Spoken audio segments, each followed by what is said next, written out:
He's a stand-up comedian you've seen in films, Soderbergh movies like The Informant, Behind the Candelabra, and soon you will see him as the host of the new Fox series Boom, that premieres Thursday, June 25th on Fox. Good to see you, Tom Papa. How are you? You too. Good, man. Now, you and I chatted briefly in between hours 2 and 3. Yes. And I said, nice to meet you. And then you responded by saying, you have met me before. We met briefly once. And that was where? That was in New York. Yes. Upper West Side. Yes. I'm going to put it at probably 5 years ago. No, more than that. Really? Oh, yeah, I was on SportsCenter. This is late 90s. Late 90s? Yes. Holy late cow. 90s, Wow. Tom. Oh, yeah. Or early aughts. And I've always wanted to ask you about this because, well, basically, Yeah. I was going up to do a show with Jerry Seinfeld. Yeah. I'm in the big SUV on the way to the airport. And we're driving through the Upper West Side, and he says, hey, look who it is. And we pull up, and you're there. I'm standing on a street corner. With your golf clubs. At 81st and Columbus. Just standing there, like, waiting, watching traffic. And he rolls down the window. Yeah. And there's your face. And he... How did I look? Like stunned? Stunned. Yeah. Well, this is why I always wanted to ask you about Yeah. it. Because he gave you some compliment, like, I love what you do. And He said, I'll never forget this. I'm standing on a street corner waiting for my friend to pick me up to go playing golf. And I got my golf clubs next to me on the corner of 81st and Columbus, and a big Right. black SUV pulls up and out rolls down the window, and Jerry Seinfeld sticks his head out Just the window. his face. That's it. And I'm like, and he goes, hey, Rich Eisen. And I'm like, oh my God, that's Jerry Seinfeld. And he goes, you wear the best tailored suits on all of SportsCenter. That's what he says to me. that's a very Jerry thing to think. And he made sort of like arm movement, like a perfectly cut, tailored suit. Yeah. And then the window rolls up. He's like, keep doing what you're doing, or something like that. Well, the best line is, I'll never forget this, because you were wondering if I remember And this, I'm right? looking over his shoulder at you. Yeah. Yeah. I didn't see you through there. You know, Yeah. obviously, I couldn't believe that a guy who I idolized, Jerry Seinfeld, Right. was sitting there who knew who I was and leaning out and just giving me a, hey, shout out. See, so I basically said to him, thank you. And I'll never forget what he said to me. He goes, so, 81st Street, is it a par 4, a par 5? And I didn't know how to respond to that. And then red light turns to green, and off you guys went. And we take off. And I always wanted to ask you about that interaction because I didn't know if you were happy about it, if you were annoyed by it. Annoyed? Anything, because you were just, and I understand you were taking it all in, but you were just like, your face was like, because you didn't know how to react. I didn't know how to react. Jerry Seinfeld's face. I didn't know how to. Well, what I did was I immediately called my fiance, now my wife, called her up, and I'm like, you have no idea what just happened.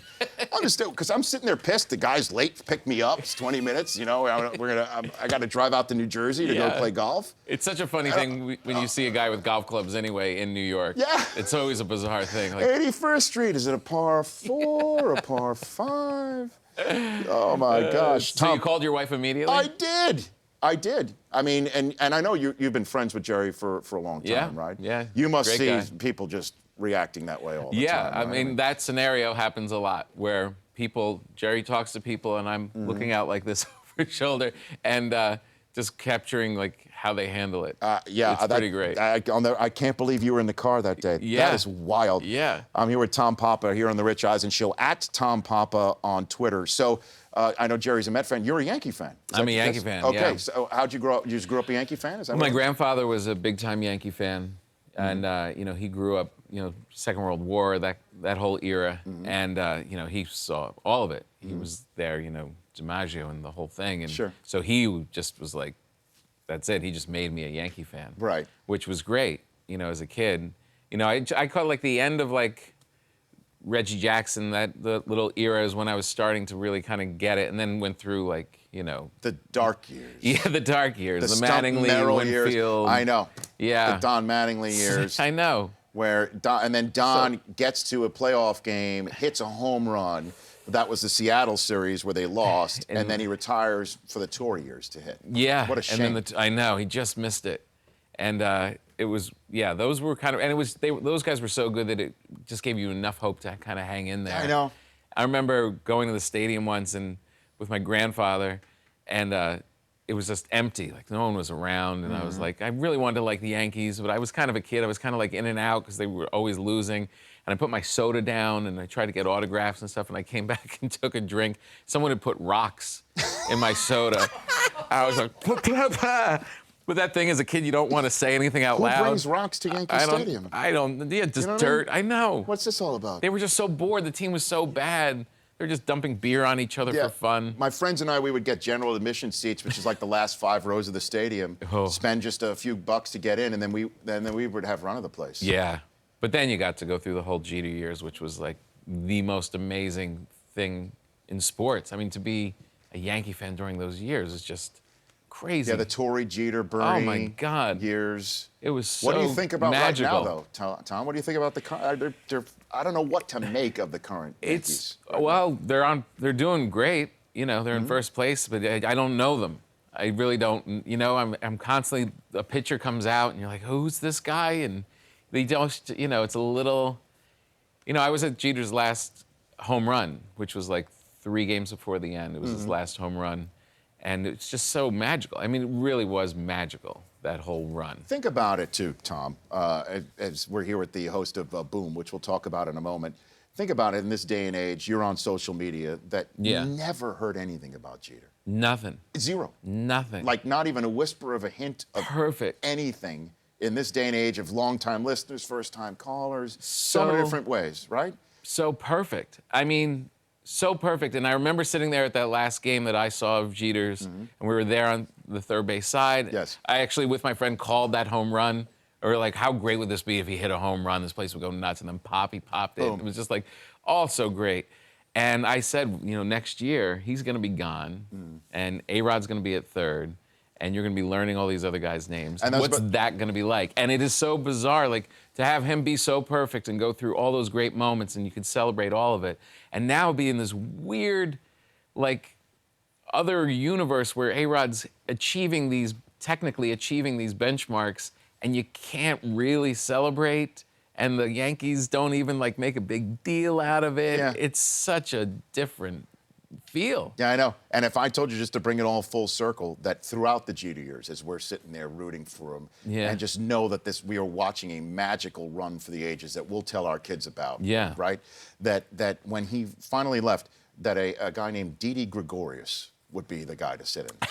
Right, like his shoes will be filled by a guy named Didi Gregorius.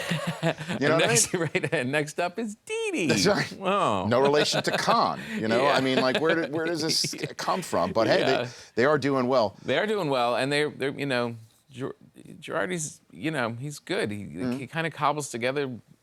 I don't think he gets as much credit as he deserves. I know. He's got that binder. What's in that binder? Yeah. This binder, he takes, you know, Right, he's reading this exactly. book, you know. Yeah. Maybe it's To Kill a Mockingbird. Maybe, you know what I mean? Like, or something. He's just kind of like letting it all happen. Yeah, you know. Do you like the new stadium?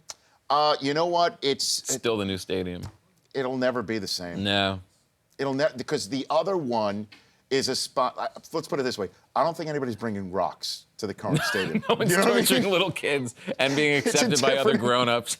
I know. It's a different environment. It's not as intimidating. No, it's not a cauldron. Yeah. Like it used to be, where people were intimidating coming in and you knew that there was a ghost or two. Yeah, now it's spread out and unconnected. Yeah. I still love going, but it's not the same. Me too. Tom Papa is here. Let's take a break. We come back, we'll talk a little bit about your new show. All right, sounds good. Tom Papa is here on the Rich Eisen Show. Do we look alike? That's what everybody says. Wow. That's what everybody says. Well, a little. Twitter thinks that we head just have a shape is mirror pretty up. similar. It's pretty good. We're back with more in a moment. It is pretty similar.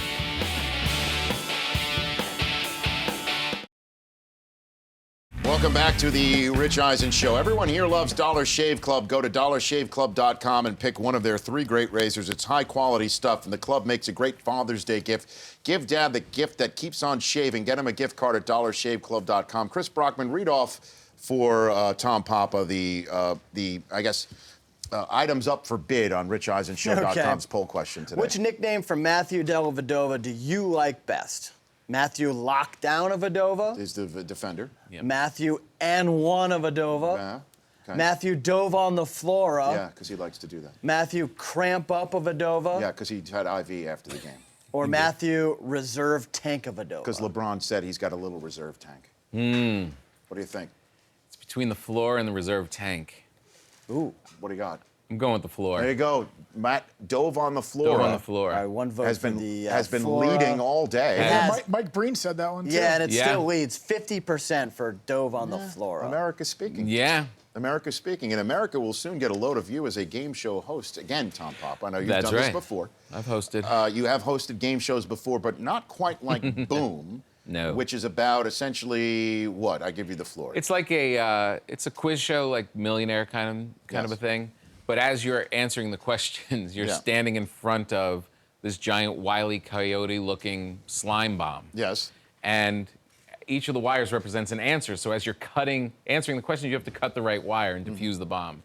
If you do, you win $500,000. That's a lot of money. It's a lot of dough. And this becomes very real, very fast. Like these people can really change their life. Right. And if you don't, you get covered in guacamole and mashed potatoes and whatever other stuff squirts out of this bomb. And the studio audience in the front rows it's like a Gallagher. It's like a Gallagher concert. People wear ponchos, they sit in the front row. Yeah. It's one of those crazy like summer shows. Like when my kids were smaller, I would watch like Wipeout and stuff like that. Sure. Just they love watching adults take it in the face. It's like one of those shows. Now, the previous one, the marriage ref that you Marriage did, ref, yeah. okay, that you didn't have to be somewhat mysterious, right? I mean, it does, because I did see, we showed in the previous television segment where you come out, you're standing in front of a bomb and the lights are down. It's a little like, oh. Right. Now, did they have the producers basically said play up a little bit more mysterious, which doesn't strike me as your type? It's not my type at all. No, I took the gig because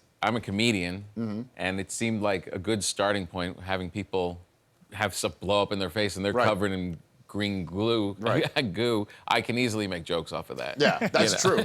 Because I, as I told you in the one of our commercial breaks, that I did a reality show, and you gave me the reaction that I get all the time, which is, you did? You did? Yeah. So it was One and Done, The Great Escape on TNT, and they wanted me to do this.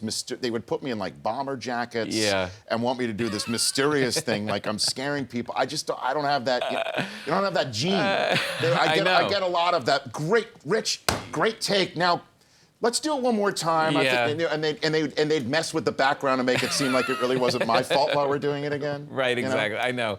Sometimes they have weird, but you can just be yourself. That's the only thing you can do. And I just, I'm a little sarcastic and have fun with the people, and that's where I'm going to kind of shine in the show. One time, the former producer, actually sat down with me the night before we're going to tape. And whenever you're taping something, you're a little nervous. You want to do a good job.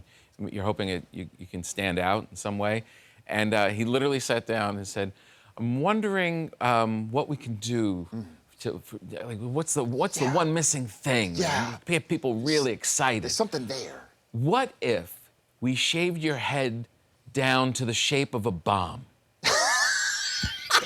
And I just started laughing. I just literally started laughing in his face, and he didn't laugh. And I realized, I just laughed in this At him now. high-powered executive's face. I'm like, what? Yeah. If your head was the shape of a bomb. And I gave him I'll think about it. I'll think about it. He left. I turned to my friend. I'm like, what the hell was that? Shave my head. Let's say I don't do that, and we still do the series Boom, and we're all still fine. Yeah, and I don't have wires sticking out of my head on national television. I do have to be honest, though, that one of the things I did enjoy more than anything else was giveaway money, like giveaway cash and prizes. I feel like part of me I'm put on the planet for that sort of thing. Yeah. And when somebody wins 500 grand, it's gonna be. It's a big deal. Yeah. Like I just took it because I really thought I could be funny and I could be on TV, and that's always fun. And then you're standing next to these people, like a young married couple, and they're this close to winning $500,000. Yeah. You can't help but just root for them and help them, and like really, I really got overtaken by the whole thing. It's a big deal. It's a real thing. And then there's other people there who are like this close to winning the money, and you're just hoping this bomb blows up in their face. Well, I'm thrilled that you're on the show, Boom, the June 25th, Thursday night on Fox, a new series. I look forward to seeing that. It's great to meet you in person, face to face. Yeah. Since again, people on Twitter think that all white balding guys look alike, and I think we are dispelling that notion. Even though we are wearing sweaters and dress shirts underneath it right now with jeans, this is freaking me out. Do you mind if I ask you? Sure. How often do you have to shave down? I don't shave down. It's actually scissor cut. Scissor cut. I'm actually, for somebody with not a lot of hair, it's very high maintenance. So scissor cut, Believe but it or here at not. the show, so you just roll in. They always keep it the same length. No. No? I go to the NFL Network to do it. Oh, really? Oh, yeah. Do you like it? It's just freeing. Like, You know what I don't it have is? much left, but I feel like your look is my future. Like I'm almost there. Here's You gotta what- own it, Tom. Yeah, that's right. You gotta own it. You take it off, Rob. did but it he just too? goes. No, Yeah, he you just gotta takes own it right down. See, if He you goes Daddy Warbucks. see, you could actually have hosted Boom because I your look head like a already bomb, looks like a right. bomb. Your head already looks like a bomb. Yet another. Does it feel great? Like you never have That's to great. worry? It's amazing. Although I do buzz it every like 3 days. You do. Wow. Yeah. Or I thought you Dollar Shave Club it. Yeah. That's what he meant when I'm to say. out, when I'm waiting for my on, razors Chris. to come. Come on, That man. hairy bastard's just like you poor. Make it sound cool, guys. And I guess it is great to see you again. You too. 'Cause I had no idea you were in that car when Seinfeld rolled down It's the great. window. This is the best part of this whole interview. I that I could get your real reaction. Oh my gosh, that was a truly one of. I'll never forget that day. That's awesome. Thanks for coming in, Tom. Thanks. And for the radio audience, we are going to step outside for the TV audience Okay. and play a little bit type of Boom version here. All right. A game show. Sounds in a good. matter of moments, where the coconuts over there are going to be the contestants. Yeah, I'm very excited. Until you have something poured on you. Oh, that was sarcastic. My bad. At Tom Papa on Twitter. Don't go anywhere. We're back with more and get you set for tomorrow's program. In a moment, Dodova. The Rich Eisen Show, weekdays at noon Eastern. On Audience.